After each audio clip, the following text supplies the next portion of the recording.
deep in the heart of Central Texas, it's the Best of the Outdoors podcast. Brought to you by Texas Fishing Game Magazine, the voice of the Texas Outdoor Nation. I'm your humble host, Dustin Von Warnke, and man, am I excited to have you guys on this show today. We're starting the first part of our Saltwater series, and we're going to be doing a series throughout the new year, or just kind of probably in the first part of the new year, dealing with saltwater fishing, in this case inshore and surf fishing, and then we'll cover offshore fishing and a bunch of other saltwater topics in the future. And this series I'm going to be doing with Daryl Palmer from Double D Extreme Tackle. He makes extreme tackle rigs for big game fish and even inshore rigs and shark rigs and all kinds of different things. So he's a lot of fun to talk to, and a great interview. I've had him on the show before back in 2015 when I launched this podcast, before we were part of the Texas Outdoor Nation, and he's a great guest. Loved having him on the show then, love having him on the show now. And we recorded this at the very end of December, between Christmas and New Year's, so this is one that I've kind of had in the can that I'm letting out here in the mid to later part of January. And we'll probably rebroadcast this podcast again closer to March, when sharks start to be a big deal, because we talk a lot about shark safety, stingray safety, as well as safety around hardheads, gaff tops, so on and so forth, and some of the ways you can handle fish like that are quote-unquote dangerous fish that you can encounter in the Gulf of Mexico and the bay systems, and inshore and surf fishing. So really enjoyed this podcast. Think you really enjoy it. We go a little longer in this episode than we do in some of the other ones, and but I really think you like the content. It's really solid stuff. So thanks so much again for watching, reading, or listening. Thank you so much for telling a friend about the show. Thank you so much for subscribing to the show. And also, I want to thank you for listening, because without you, the listener, we would not have a podcast. We would not be part of the Texas Outdoor Nation. We wouldn't get any sponsors. So you're the one that makes it all happen, and from the bottom of my heart, thank each and every one of you guys for tuning in every time we do one of these shows every 2 weeks. So anyway, here's my interview with Mr. Daryl Palmer from Double D Extreme Tackle. Joining me on the phone is Mr. Daryl Palmer from Double D Extreme Tackle, and loving to have you back on the show. Really excited to have you back. You were first part of the podcast when we just started this bad boy, and it's great to have you back. How are you doing today? I'm doing fine, Dustin. I appreciate you having me on, man. So tell us just a little bit of background about how you got into the fishing business, as it were, and what you do with Double D Extreme Tackle, and just kind of your background in fishing, if you don't mind. Well, as a kid, I was, as many of us were, military, what they call a military brat. My dad was in the service. He was a Navy career counselor. And with that, we moved all over the place, all over the United States, I wouldn't say all over the world. The furthest I lived was Hawaii. That's where I was born. And I got the advantage of fishing, starting fishing young, about 4 years old, with my mom up in Rhode Island, and moving different places and doing different things, over the years. I got to experience a lot of different types of fishing, and then I served myself. I served in the U.S. Navy, and was stationed up in Great Lakes. So I got to experience some lake fishing, and I did steelhead, bass, muskie, northern, and I was, I guess, student of the fishing, not really industry, but a student of just those types of fishing. Sure. And so I gained a lot of knowledge over the years from different settings and different situations. So. As far as starting my company, I started it 10 years ago last month in November of 2007. And we had moved, my wife and I had moved to Texas to be closer to my relatives and my parents and that. So I started fishing down in at the Texas City Dike. And I'd go out and I basically got into red fishing and large drum and that, and using the gear that you could buy at the stores and the bait shops and stuff. A lot of times it didn't hold up, and I would lose good fish. Right. And finally, I was just like, you know what?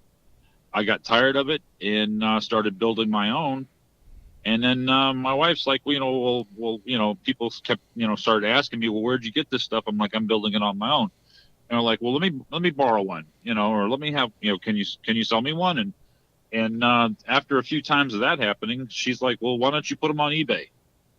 And so I did. And the first month I sold probably a dozen. And in the first year, I probably sold a couple hundred, 300 rigs. And the rest is pretty much history. That's great. That's wonderful. And the claim to fame that you have with your rigs is what? They don't break. Right. They're as strong as the material they're crimped on. I use a combination of monos and cables. I don't use wire because it's hard on the fish and hard on your hands. But as far as the monos and cables go, with a 90-pound rig that I manufacture now, and then as well, but I can take and straighten out an 8/0 J hook. I must add 8/0 J hook. That's pretty good. And with a 275 rig, I can straighten out a 14/0 circle hook, and that's single crimped. So. Wow. And you crimp everything yourself by hand, which I think is just amazing. Your hands got to get tired after a while, I guess, huh? It does here and there, but it's I've got it down to pretty much a science. So that's cool. In the last 10 years, having several thousand rigs go out the door, suffice it to say I've got a little experience crimping. Yeah, we talked about that on the last show you and I did. That's really funny.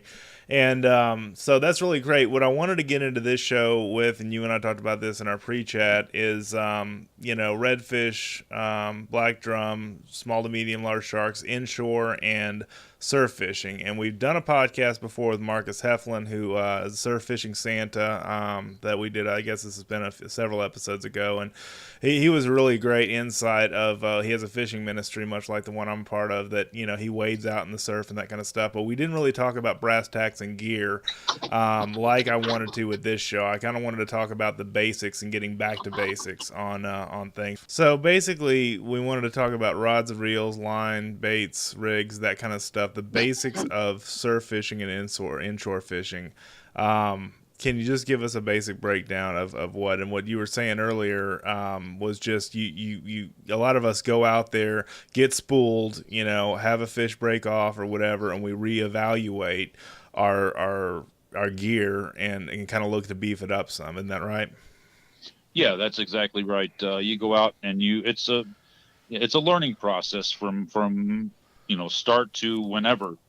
It's always a learning process. I've been doing this 10 years now, and I go out every day when I go fishing. I learn something new. Right. You got to be open to that. Sure. But no, as far as rods go, you've got basically two different kinds of rods. You got spinning and you've got casting. Spinning being the larger eyes, casting being the smaller eyes. And from there you have, different rod lengths, different rods, sizes, different rod weights. Obviously if you're going to be going for larger game fish, you want to be going with a heavier rod, and but you don't want to go with a broomstick, so to speak.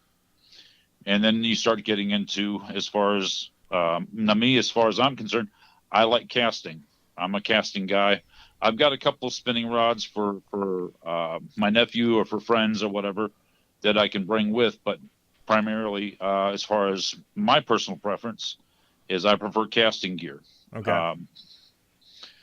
And I also prefer a graphite comp, which is a graphite and fiberglass composite. It's a combination of the two, and you get the best of both worlds. You get strength from the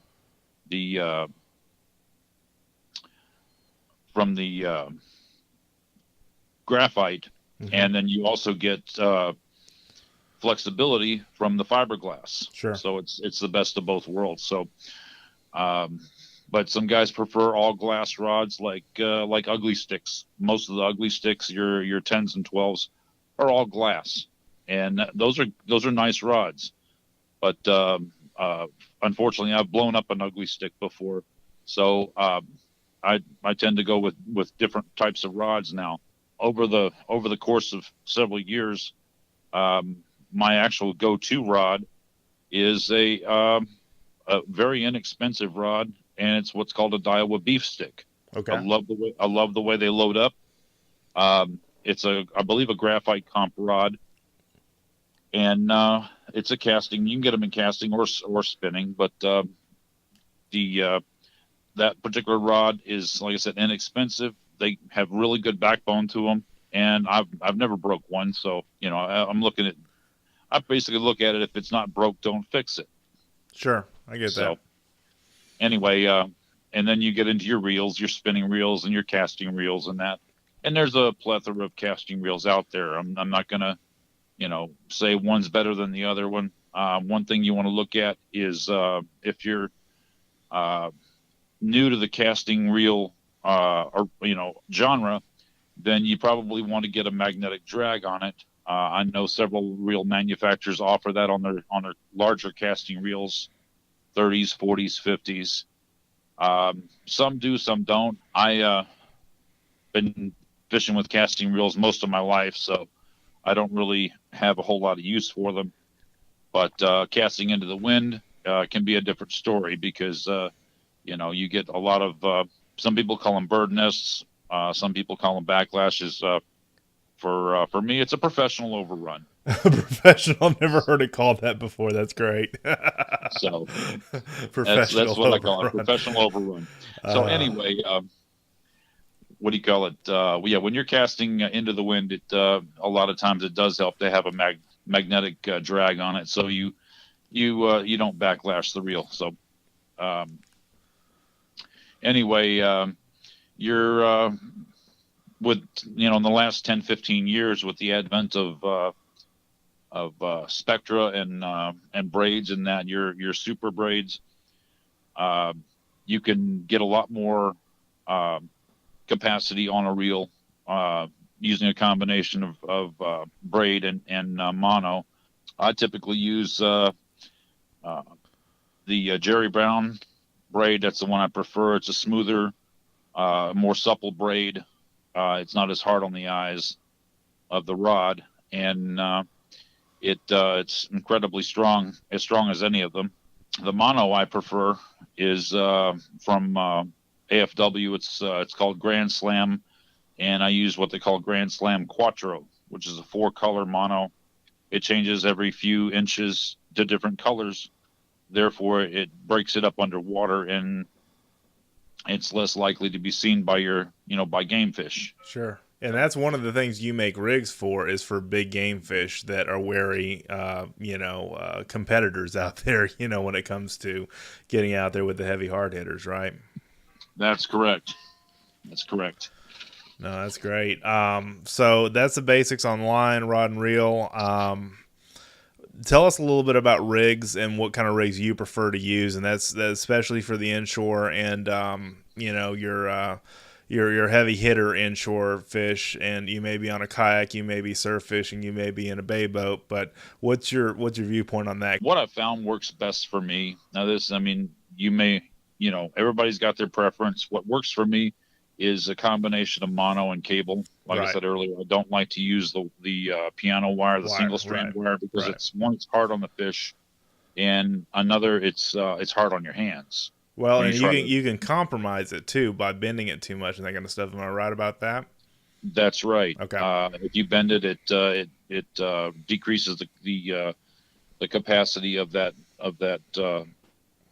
wire. Sure. And it can actually break off on you. Like I said, I normally use monos and cables, a combination of the two. I use cable down by the fish where it counts. So if you get a shark on or something toothy, it doesn't cut the line. And I use mono up above the cable to put this floating swivel on.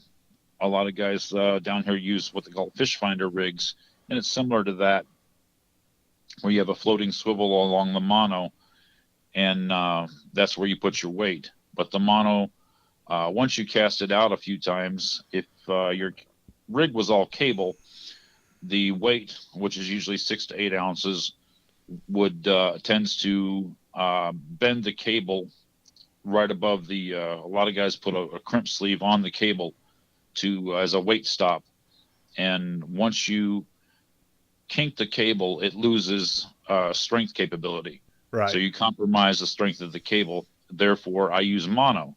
Mm-hmm. The mono is a lot heavier. It's 300-pound mono or 200-pound mono, and it has relatively no effect on it. And so you get the best of both worlds. And then also, except for the hooks, now I do use some black hooks, but they're what do you call it? Black nickel coated. But all the hardware I use is all black. I don't like anything shiny on my gear. You mentioned that on the last show. I'm starting to remember this now, and I need to go back and listen to that podcast, and I'll put that in the show notes. But I remember you had a reason for having everything black. Yeah, because game fish will go after shiny objects. Mm-hmm.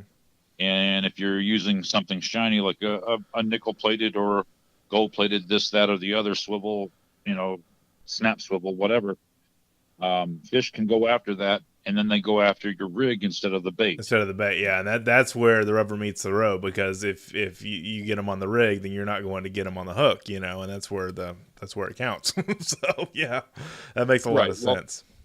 Well, I try to keep on everything I build. I try to keep the focus on the bait. Right. And so that's what I want the fish or the potential, predator, big game fish to focus on, is the bait and nothing else.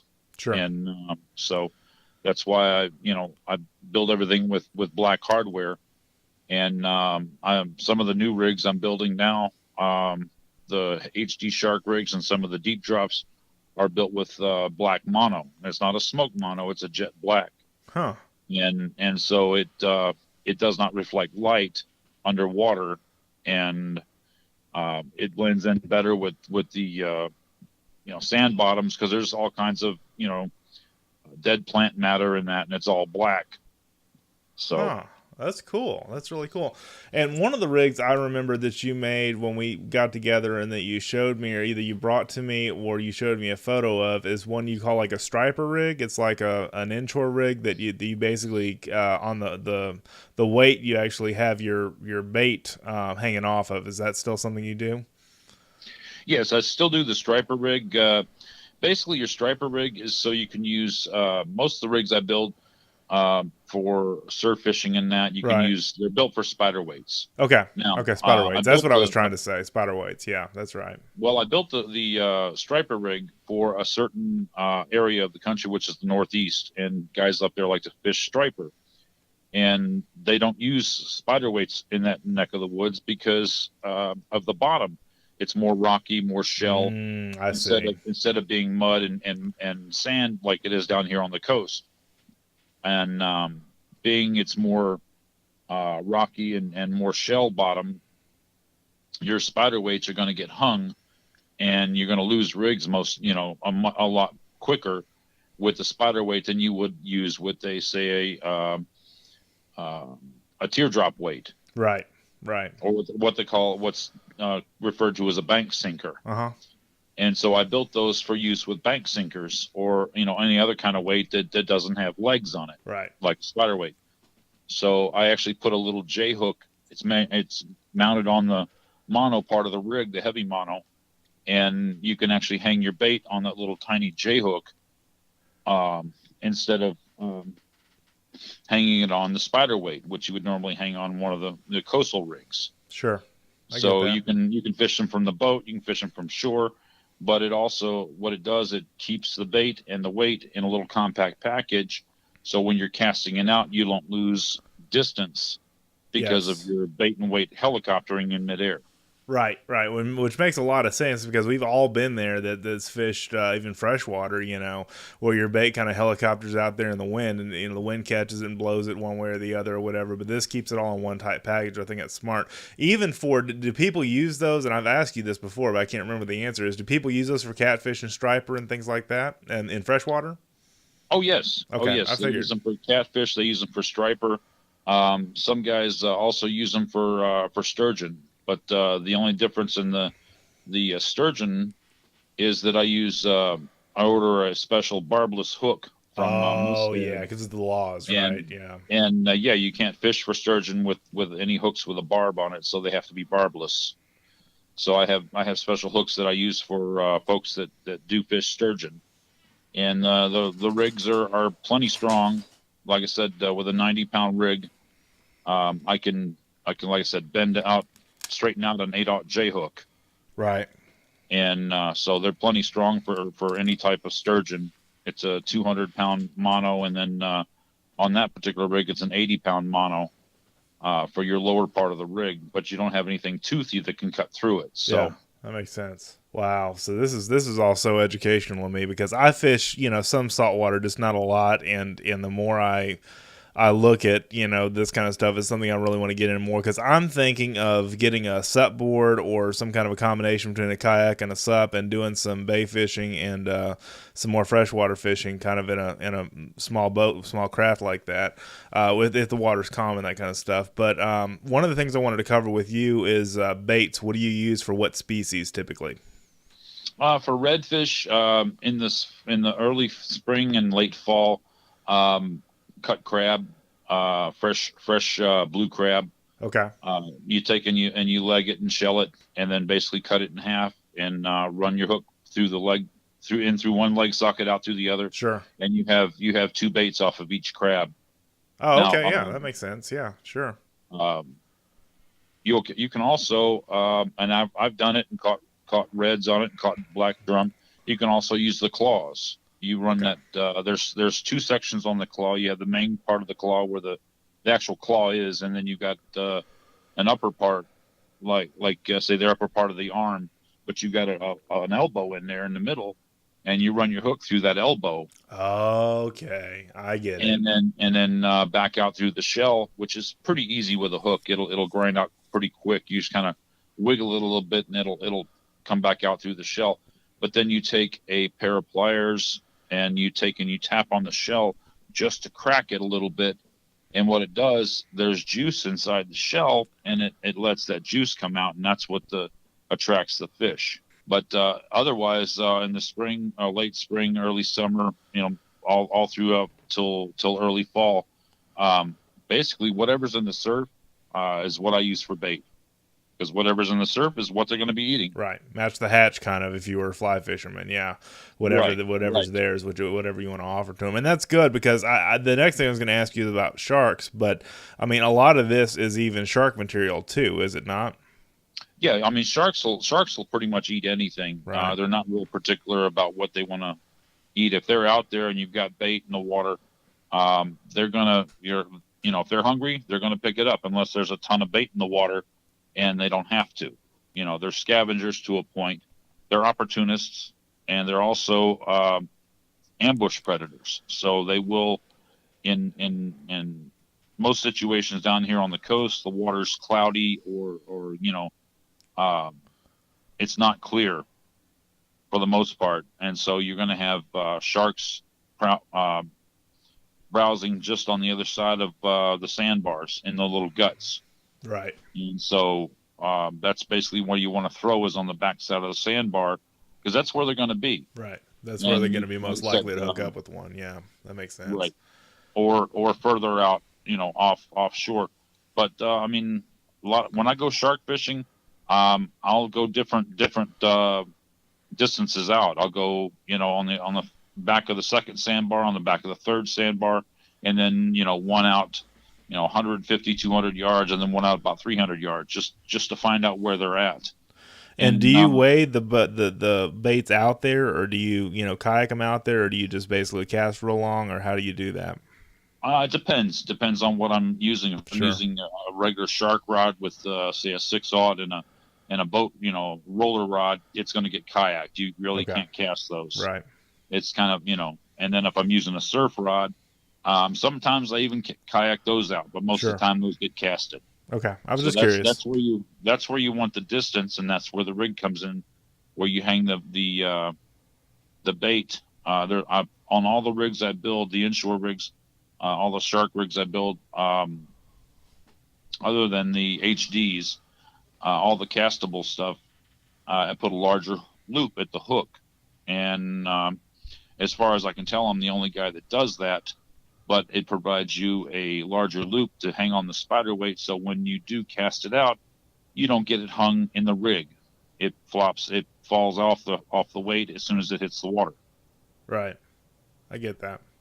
Oh, that's cool, and that makes a lot of sense. Just the setup of your thinking when it comes to designing these rigs, I think is just brilliant. And I say that about a lot of my guests, but who've invented something or come up with something or come up with a better mousetrap, if you will, because it in turn helps you put the bait where the fish want it and helps you land that fish, which is the ultimate goal, right? That's correct. I mean, one of the things other things I use is, you were asking about baits earlier, Sure. and I kind of touched on that. Yeah. I kind of want to go a little bit more into the baits. Yeah, sure. It's whatever's in the surf. I'll go out there with a small rod, what they call a bait rod, little spinning rod or a casting rod with little basically little the long J hooks, but 1/4 inch, 1/8 inch gap on the hook, something very small. I use half a shrimp, and I'll chunk it out there, and whatever's biting, if you get whiting or piggy perch or yeah, I was just gonna say that, yeah, or whatever, and if I start catching croaker or whiting, then I'll slice that up and throw it on one of the surf rods, and that's what goes out. But if I catch different things, and a lot of times I'll bring a cast net and catch a few finger mullet, catch some. If there's some horse mullet in the surf, I'll try to net a few of those. Sure. I'll use a plethora of different baits on the get-go to figure out what they're biting on. Yep. So, because one day they may like croaker, the next day they may like piggy perch. There's really no rhyme or reason to what they're biting on. It's just what they're preferring. Right, that particular day. Sure, I get that. Right. Yeah, and that's the joy of fishing, because you got to figure all that out on the fly, while you're in the middle of it. No, that's good. I was just curious. So that's what you use for shark as well, because they can be finicky eaters sometimes, can't they? Oh yeah, shark. Sometimes like I said, sometimes they want mullet. Sometimes they like. A lot of guys use stingray. A lot of guys for your larger sharks. A lot of guys use bonita, jack mackerel, ladyfish. All those are available at local bait stores. It depends on what the sharks are hungry for, and if they're hungry. Right. Best time to catch sharks.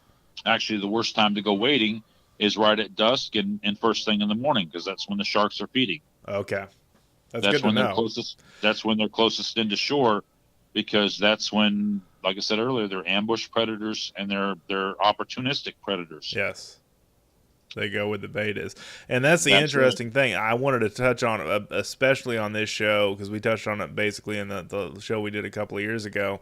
It's vitally important to be safe out there. And I want to touch on that before the show's over with, especially about how to handle a shark, how to handle a stingray. You sent me a photo the other day when we were just talking on the phone of a stingray stinger. And, man, that scares the crap out of me. Those things are humongous, the one that you sent me from about 10 years ago that you got. So, I think something like that when it comes to talking about saltwater fishing is vitally important as well. Well, I mean, and safety is paramount. Like I said, that's one of the reasons I don't use the piano wire, the single strand wires, just for safety reasons for the fish and for the fishermen. It's hard on your hands, right? Yeah, that's what you were saying earlier. It can be hard on your hands. Even if you have gloves on, it can actually go through the gloves. So, wow. I'm not talking about the actual wire. I'm talking about the ends where it's twisted or whatever. You got your haywire twist. Right. It's like a sharp edge. Exactly. It is. It is, and it can be. It can be very sharp. So, as far as safety goes,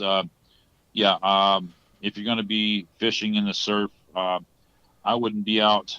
If you're an hour or so after dark, that's one thing.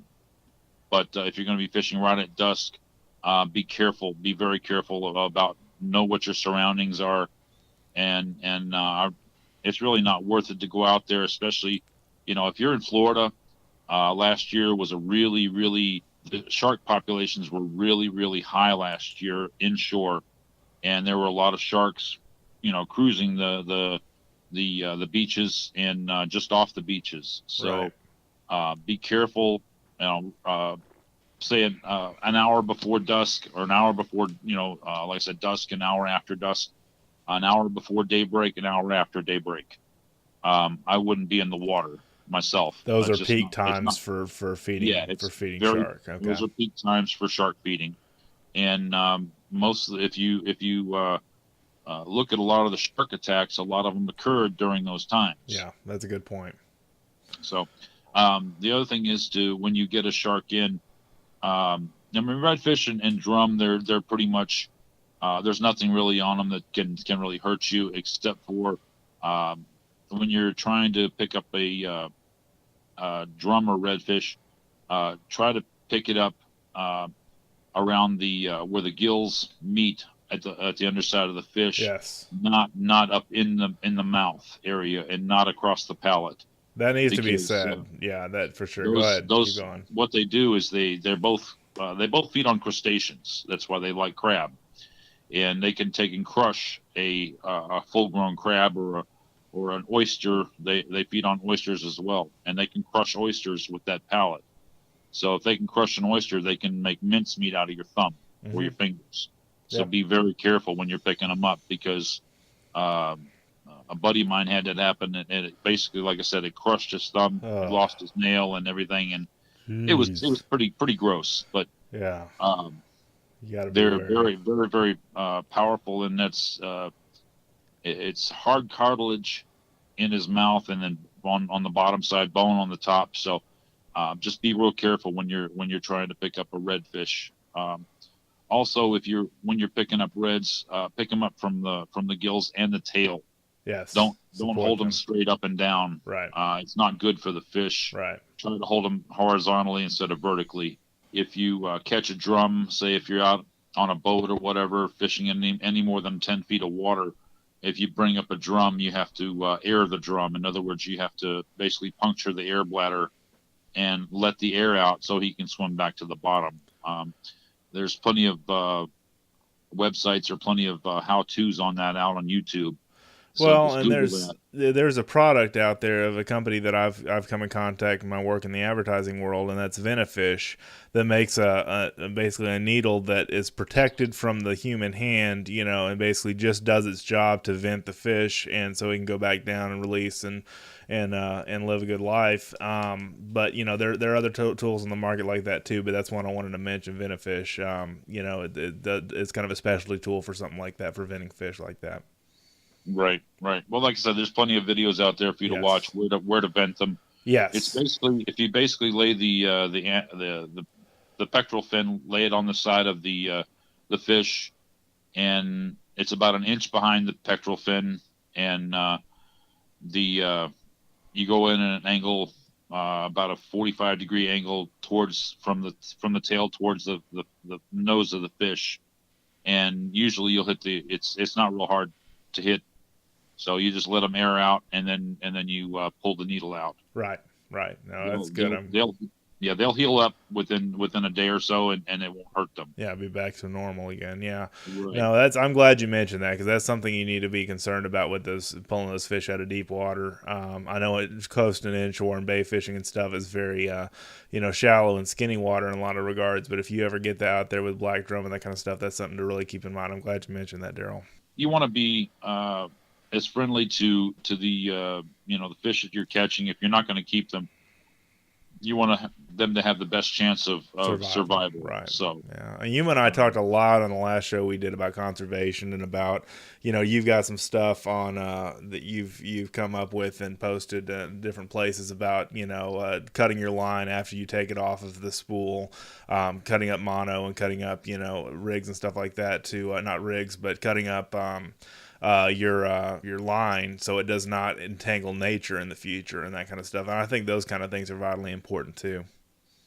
Yeah, it is. There's a lot of fishing line. Some places that you do take the fishing line to, they say they recycle it, and some places I've seen that that line just ends up in a dumpster when the bin gets full. And some places actually recycle it. I would look for somebody that actually does before I drop it off in some bin somewhere. Yeah, the what you're talking about is is a spool that I retrofit with a bolt through it, and then cut one section of the spool out, sort of like a pie wedge out of the spool, and you mount that bolt on your cordless drill, and you can strip a 6/0 reel in a couple of minutes. That's pretty cool. Yeah, I like that. Strip all the mono up.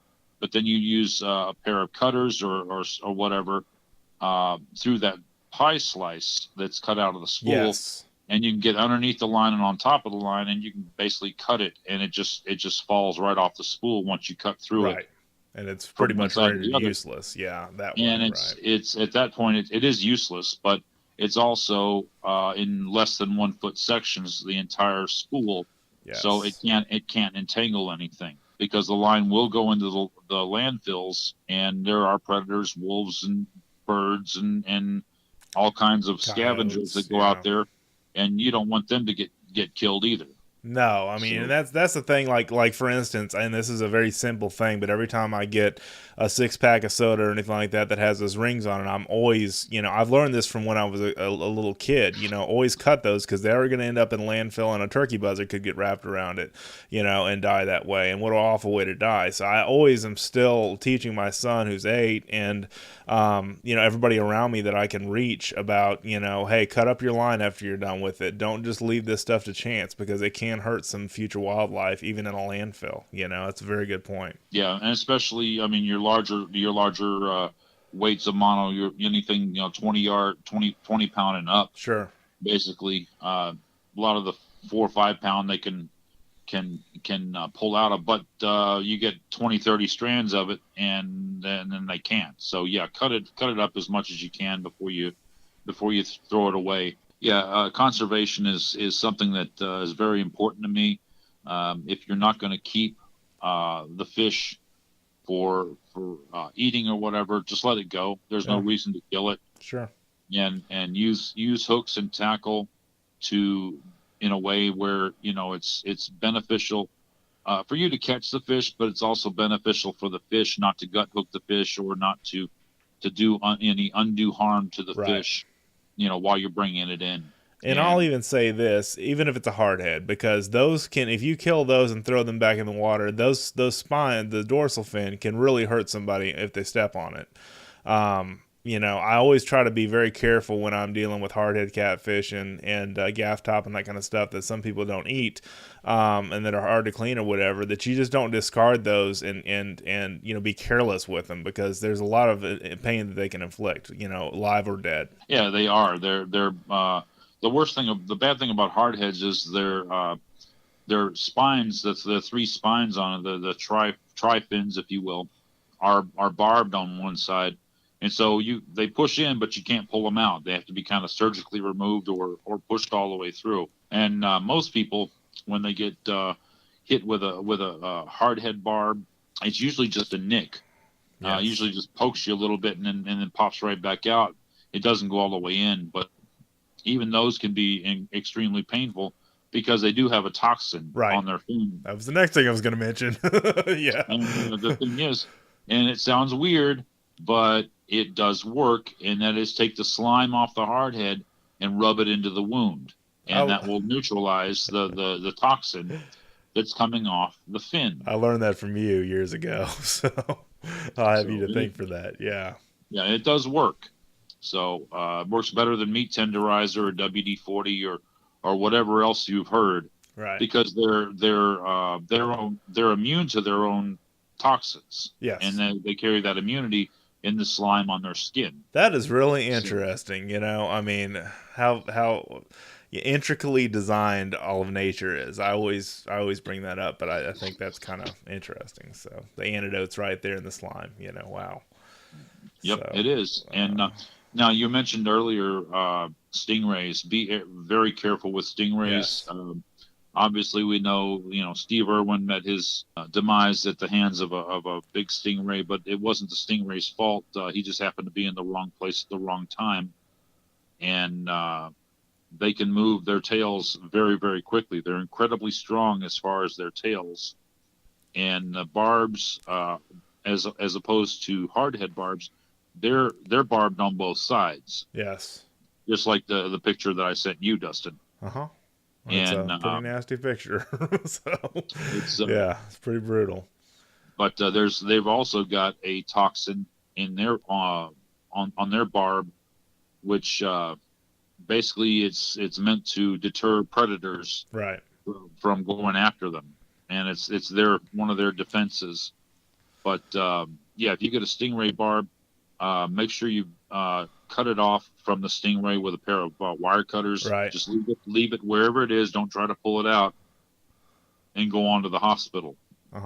But now I don't know if the hardhead slime works on the stingray barbs or not, but I've never Some tried tells that, me it doesn't, but that's okay. You mean I have a hard head, who right? knows? It may. It might. Who That's knows? right. That's right. But yeah, those are like I said, barbed on both sides, and you either have to push them all the way through, or they have to be surgically removed. Don't try to pull one out. Start pulling flesh. Yeah, flesh and skin and everything else. And I was also going to ask you, I think, we're talking about safety a lot on this show. How do you handle a shark? What's the best way to handle a shark? Because I've caught some, but I've not successfully landed. We typically have cut them off at the boat or, whatever the case may be in some of the guide trips I've been at or broken off. What do you do when you want to keep a shark? I mean, how do you best handle that? Well, if you're going to keep a shark, you should keep one between, say, 4 to 5 feet. 3 to 5 feet. That's probably the best table fare for pretty much any shark that you want to keep. The tastiest ones end up being your black tips and your sand sharks. They're pretty tasty when they're cooked correctly. You want to bleed them out if you're going to keep them, because the blood can taint the meat and make the meat taste really, really strong. Typically, what we do, and it's one of those where, you process the fish, and it's what we do is we cut the tail off. Yes. So the fish it'll go ahead and bleed out. Right. Yeah. But the thing is, if you're in a boat, you want to put it somewhere where the blood's not going to leach out or drain out of the boat into the water, because then you're just you'll have hundreds of sharks within, You're asking for trouble. Yeah, you're asking for trouble. So it's a good way to say that. Where it doesn't drain out of your boat. But go ahead and bleed the shark out, put it on ice, leave the head on it. You can gut it if you want to, but leave the head on, and then cut the tail off.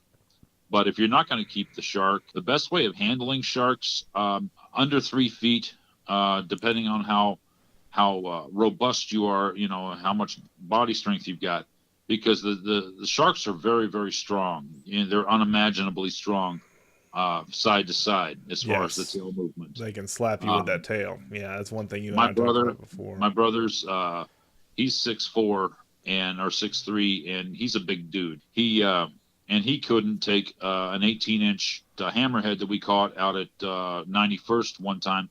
He couldn't hold it still. If it moved, he couldn't hold it still. Wow, yeah, they're strong. It was that strong. Yeah. They're that strong. Sure. So up to 3 feet, what you want to do is you want to take and turn them over on their back. And it's what's called tonic immobility, and it immobilizes the shark. So the shark will just stop. It doesn't hurt them. It just immobilizes them. Yes. Okay. And so then you can get the hook out and have somebody else have a buddy or whatever get the hook out with a de-hooker. I recommend, if you haven't got one, get yourself an ARC de-hooker. They're great, they're strong, and they work real good on getting hooks out of sharks and hooks out of other fish. But you want to pull it from the front of them, out of the mouth, away from the mouth, and the opposite direction that the hook is into the shark. But have somebody hold the shark and then somebody else de-hook it. Oh, that's good to know. For your larger sharks, up, say 4 or 5 footer up, you're not going to want to pick them up and hold them. They're not too cuddly. Yeah, they don't want to snuggle. They're too heavy to hold upside down. Yes. So what you want to do is you want to leave them on the beach or the boat or whatever, and you basically either want to pin their head down, and for your larger sharks, your eights above 8 foot, 9 foot, 10 foot, you actually want to straddle the head in front of the dorsal. Okay. And just sit down on the shark. It's not going to hurt them. It'll keep them from moving. But once you do that, stay away from the tail. Yes. Because a 5 foot shark, if you have him pinned down on the beach and somebody's standing next to the tail and he goes to whip that tail, even a little 5 foot, 4 foot, 5 foot shark can break an ankle. Uh-huh. They're that strong. They're viciously strong. Yeah, no, and that's one thing I learned about you as far as shark handling. I learned from you about shark handling is, it's just you can't ever be too careful. It's like gun safety, for heaven's sakes. It's just about taking care of each other that's out there and taking care of that animal or that shark or that fish that you want to let go. Conservation wise, but also just being uber safe. You just really can't be too safe around these creatures. That's right. That's right. And obviously it goes without saying you want to stay away from the business end of the Right. shark. Yes. You don't want to. You want to stay away from the teeth. Don't hold them by the mid body because they can rotate their heads more than 90 degrees and get you. And that's happened to a guy that I was with on the coast Seadrift area, out on Port O'Connor area, and had a guide that told me a story that he had one by the tail and was lifting it out from underneath its body, and it reached around and caught him in the chest. And he said it wasn't that bad of a bite, but it just hurt like the dickens. But it literally got him just because he wasn't paying attention of what that shark was capable of. So that's right. That goes without saying. Yeah, you're right. You're absolutely right. The best point to grab a smaller shark, is right behind the head. Right. No, I've heard that. I'm still learning here, though. Dorsal fin, right. In front of the dorsal fin, right on top of the head, and just hold him, grip him tight, because and when you turn him over, he is going to thrash a little bit. You can keep one hand on the tail, one hand on his head, and once he stops thrashing and he gets immobilized, then work on the hook. Okay. Your larger sharks, like I said, pin them down. Something 7 foot, 8 foot, 9 foot, 10 foot, whatever. You could actually sit on their head, just in front of the dorsal fin, straddle them, and don't put all your weight on them, but enough to keep them pinned. Right. An easy way to do it is to put one knee on each of the pectoral fins. Pectoral fins. Okay, cool. That's good to know. And kind of hold them down, and that'll keep him from moving side to side. When he starts wiggling, he'll move his tail and not his head. But stay away from the tail, like I said earlier. Yeah. Do not hold the tail if you're going to hold the head of the shark, a large shark. And then have somebody else come around the front with, like I said, an arc hooker. Follow the line down to the hook. Have one person pull the leader back toward the back of the shark, and then have the other person pull the other direction with the arc hooker. And the hook should pop right out. Okay, you've talked about this on our other show. I remember this, and I think that's probably the safest way to approach dehooking one, right, from any other way I've heard of. Yeah, you don't want to get down there. Some guys will take in if you can get them into the beach. There's no reason not to get that hook out. Right. All else fails, and you just can't get it out if it's embedded too hard into his jaw, which can happen. Sure. Then you take and you cut the leader as close to the hook as you can. Without getting into the business end too bad. Yeah, that makes sense. Right. You just stay away from if you have the head pinned down, he's not got a lot of he can't move too quick, too much in either direction. So you can get pretty close to him.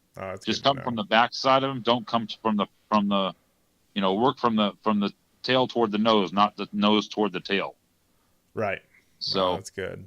That's really good. Anyway, yeah. And then, the other thing with sharks, if you ever catch a hammerhead shark, try to get him into the beach as quickly as possible. That's another thing I want to kind of touch on is shark mortality. Sure. Hammerheads, different from any other shark because they will actually fight to the death. If you play a shark out, it's a hammerhead. If you play him out and he comes in willingly, 99% chance he's dead because he has fought as much as he's got nothing left. Right. So you want to get, if you can identify the hammer, which a great hammer, you'll have a really large dorsal fin, a really high dorsal fin, higher than any other shark. If you can identify him, get him into the beach quick, because if you, like I said, if you play him out, by the time you get him in, he's going to be dead, literally. Wow. The rest of them, your bulls and tigers and that, you can play them out to a point and get them in. But once you get them on the beach, try to keep them in the where the water can still get to them. Don't put them way up on the beach. Put them where the waves can still lap over them. Yep. not necessarily waves, but few inches of water, and then that way it does put water on their gills. Circulates that water in the gills. Yeah, that's what I was just gonna say. That's smart. The faster you can get them unhooked, get them up on the beach, but into an area where they can still breathe to a point. The faster you can do that, the better. It's once you get them on the beach, it's not time to go get the camera out of the truck. The camera should already be ready. Yeah. And you unhook them. If you're going to tag them. There's any number of places where you can get tagging kits. Sure. And tag them by the dorsal fin, and then release them. Get them back out into the surf, and get them back out to where they can swim off. Mm-hmm. That's good. But I'm glad we talked about that, because I didn't really think the show would go that way. But I mean, it's quite valuable advice if you've never handled one before, or even if you have. It's kind of sound advice of something that could happen that maybe hasn't happened to you yet. So yeah, I think that's really good to discuss. Well, I mean, a lot of guys will go over how to catch them, but there's not a lot of information out there on, okay, we got one, what do we do with it now? Yeah, that's right. So this is a beast. Yeah. And they can be, they're wild animals. Don't treat them as puppy dogs. They're not. Yeah, they're mean. You treat them as carefully, respect them, but respect the fact that they can take an arm or a leg. Right. You handle them if you handle them the right way, Yep. Keep all your body parts always behind the mouth. Don't put them in front. Right. Because they can lunge and they can twist. Right. So, right. No, that's good. So anyway, your smaller sharks, flip them over. Your larger sharks, basically pin them down. Pin them down on the head. Yeah. Stay away from the tails on your larger sharks. No, that's good to know. That's really good to know.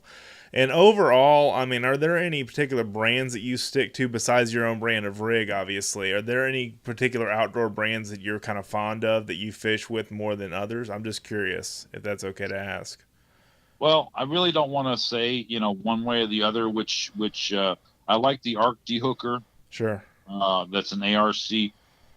That works really good for me. The less there's small dehookers out there that you can buy for hardheads.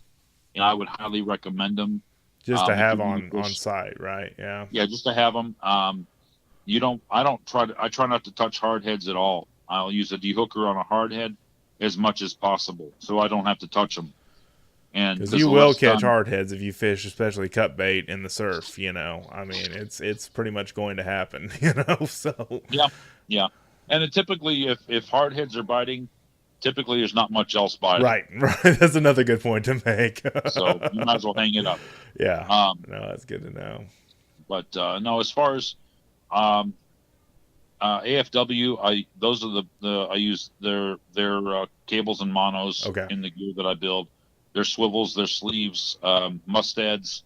I use mustad and owner hooks. Okay. Mustad. Those are basically the only two I like to use. That's about it as far as brands. I was just curious. I mean, I just there's certain brands, like I prefer a Mustad in a lot of ways for saltwater. I just wanted to kind of go over. There's so many brands out there, just to kind of see somebody that's in the professional rig building world, what you like to use, because I think that helps our listeners kind of shop better. But that's the thing about, and I said this ad nauseum on the show, but we're in the golden age of all this, man. The gear is getting better, and it's already better than it ever was last year. I mean, it just really is continuing to expand, in a lot of ways. It is, and it's the trend is getting lighter and stronger. Yes. Because if the reels that guys are using nowadays are much smaller than the ones they were using even 5 years ago. Right.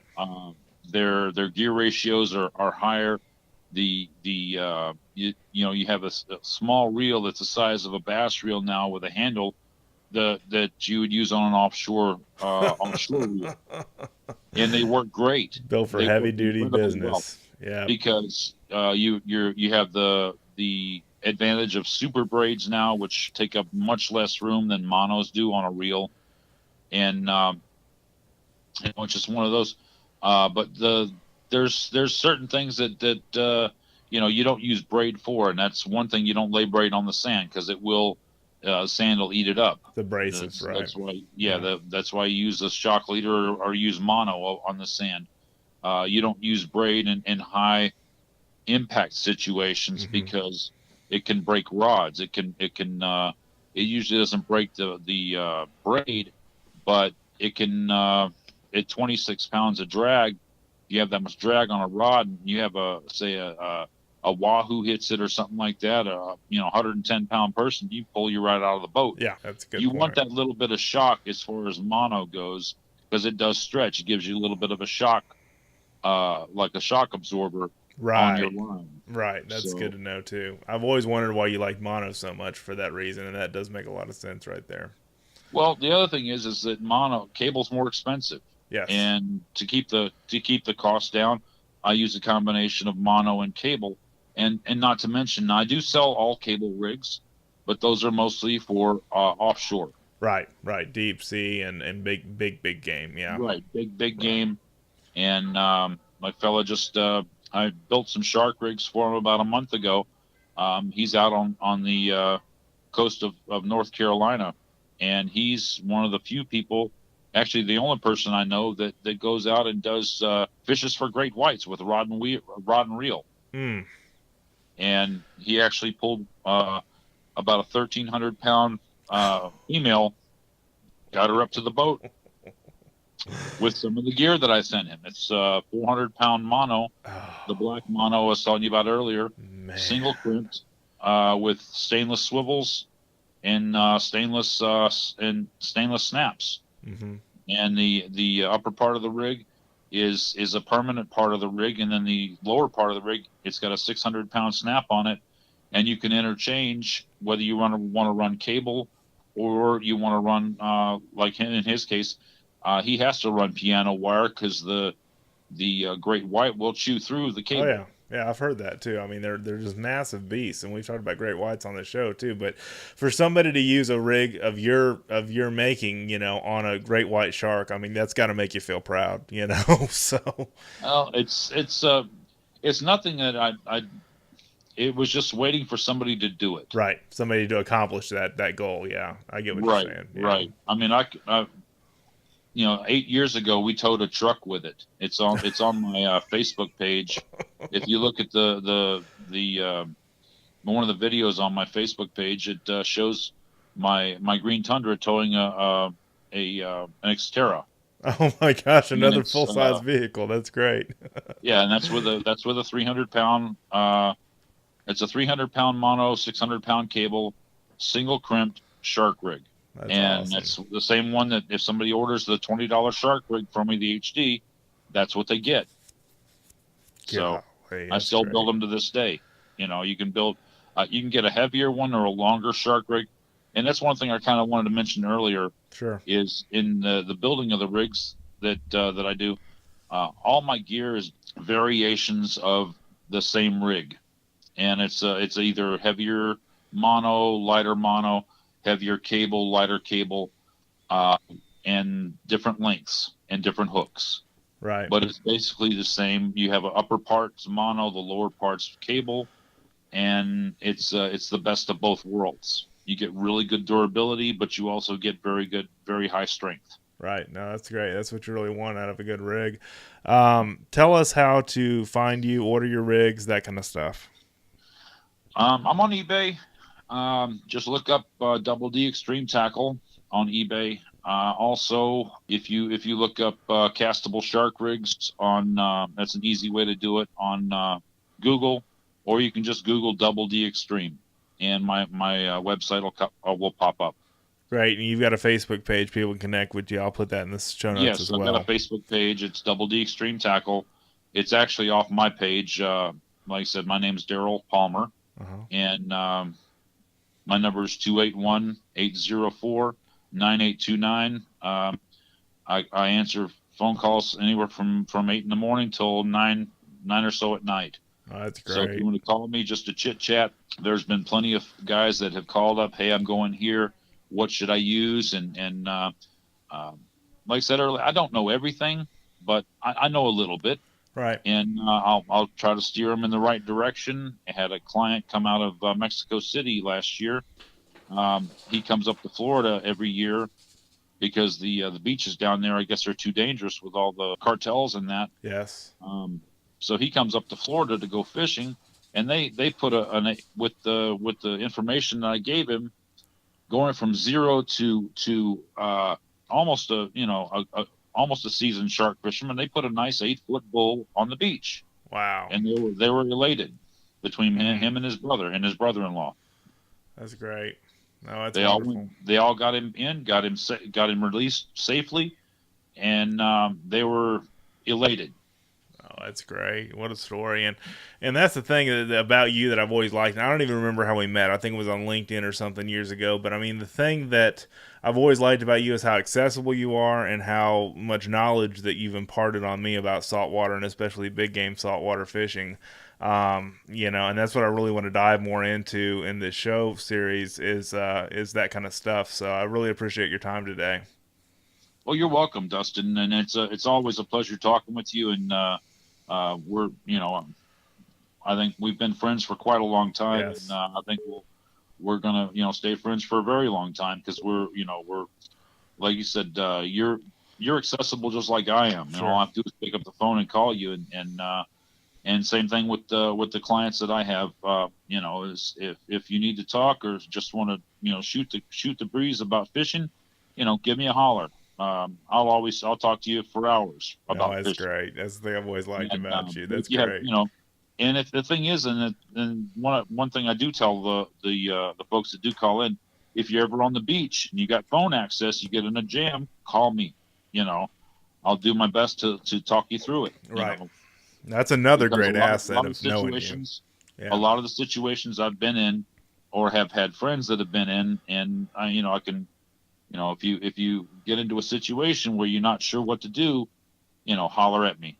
Right. I'm pretty much available. If it's 3 a.m, if it's something that's important, I'll answer it and I'll talk to you. Oh, that's great. That's so awesome. So, but yeah, I am very accessible. I don't like calling into a company and needing to ask a question and be put off by some put off here or put off there and they're not available or that type of thing, and that's not the way I run my company. Oh, that's great. I take pride in the customer service rating that I have, which is 100%. Yeah. I've never had to field a complaint, and I don't intend to because I make sure that everybody's questions are answered and that they know what's going on. That's wonderful. And if they don't, they've always got my number. Oh, that's great. That's great. Well, we better end it here. Thank you so much for joining us on the show. And there he goes, ladies and gentlemen, Mr. Daryl Palmer from Double D Extreme Tackle. Really great guy. Really enjoyed having him on the show, and really fun conversation that we had about saltwater fishing and fish safety and handling fish and that kind of stuff, especially on some of those more dangerous fish that can hurt you. So anyway, really look forward to doing another show with him in the future, and we'll talk more about offshore and big game fishing. We'll talk about more inshore bay fishing and that kind of stuff in the future, and there'll be some really great topics we can cover. I wanted to cover shark fishing now because it's January when this show is airing, going live, I guess you could say, in 2018. Sharks really don't get active until March, but I at least wanted to get the information out there, especially if we rebroadcast this podcast again, just so people are have a heads up on what to expect if they catch a shark, or a hardhead or a gaff top or a stingray or anything like that we talked about in the show, just to know what to expect, what to do if you catch one of those. So I just wanted to kind of get that information out there as we start the new year, as we look forward to shark season in the Gulf and elsewhere around the world, when they start coming in closer to where we can catch them. So anyway, thank you so much again for watching, reading, and listening. Thank you so much for telling a friend about the show, and have an awesome day in the outdoors. We'll see you next time.